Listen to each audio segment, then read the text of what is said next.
At 10 o'clock this morning, Bill Barr, pictured on the screen right, the Attorney General of the United States, is going to sit down in front of the Senate Judiciary Committee, and doubtless he will be asked about a Washington Post story. It also appears in the New York Times, where apparently Robert Mueller, the guy screen right, wrote the Attorney General complaining about his 4-page memo. He said it did not capture the context and nature and substance, and he was very concerned about the media depiction of the Mueller report. Let's talk a little bit about that. Congressman John Ratcliffe is a member of the House Judiciary Committee. He's going to get to ask Mr. Barr some questions tomorrow. Maybe. He joins us right now from D.C. Congressman, you got a problem with this letter that the Department of Justice received from the Mueller team, don't you? I do, Steve. One thing that's not in dispute is that Bill Barr invited Bob Mueller to review the 4-page notice that he sent to Congress. Bob Mueller said no thanks. And then after the letter became public, Bob Mueller apparently had a problem with it. The other thing is, the reason that he said he has a problem with it is that he's afraid that it will undermine the full confidence of the public in his conclusions. Memo to Bob.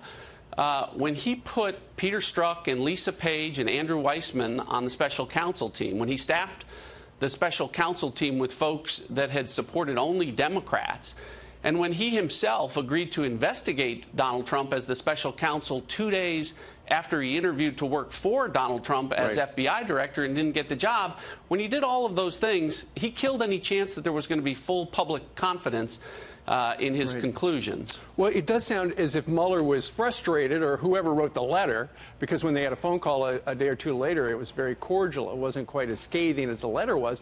But the letter said, look, people are watching it on TV. They're not really getting the idea. When they had the phone call, Congressman, apparently Mr. Barr said, was my memo inaccurate? And Mueller said, no, but the media coverage is. So, you know, first of all, it is curious that this was leaked the day before Mr. Barr shows up. But then again, you wonder who wrote the letter, because the letter was much more scathing than that conversation Mueller had with Barr. You do, but I think the most important takeaway is the minute Bill Barr heard that Bob Mueller had a problem with the contents of it, he wrote another letter to Congress to clarify, and he immediately made himself available and said, I'll be there on May 1st and May 2nd to talk about those things. So Bill Barr's doing everything he possibly can to be fair about this, but I think, to be fair, if you want to ask questions about a 448-page report, the guy we ought to be talking to is Bob Mueller, not Bill Barr. Exactly. All right.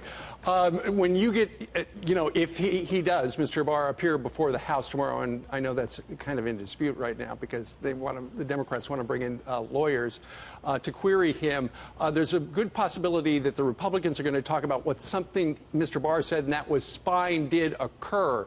You want to know more about that from the DOJ's point of view on the Trump campaign, right? I do. As Bill Barr said, spying did occur. Bob Mueller found that there was no collusion, there was no conspiracy.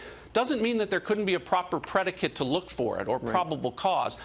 But, Steve, if the probable cause was the Steele dossier, a fake, phony dossier, if that was the basis of the probable cause, then there are a lot of folks at the FBI and the Department of Justice that will have some explaining to do. So Bill Barr's going to get a lot of questions about what other evidence there was at the basis of this surveillance of the Trump campaign. All right. Well, Mr. Barr will appear before the Senate today at 10 o'clock. Folks can see it live right here on Fox. Texas Congressman John Ratcliffe, thank you very much, sir, for joining us live.